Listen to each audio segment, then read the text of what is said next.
Hey guys, I've been waiting all weekend for this. Let me introduce you to Indonesia's number one. Veda Pratama. Tidak masalah, no problems for you last time out. Oh, I spent many a time at Sentul. Many times. Hey, congratulations. We are so delighted to have you on board and to have somebody from Indonesia. I know the fans are watching.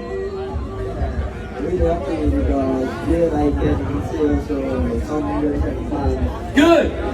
Really happy and yeah, I hope I can get good result also. Yeah, last weekend, Veda became the first Indonesian ever to take a podium in Motogp in the World Championship. What about a win this weekend? I hope. This morning I did improvement, so yeah, now I have good confidence for the qualifying and let's see. Tidak masalah, bagus, bagus. Thank you. Thank you. Veda Pratama, well.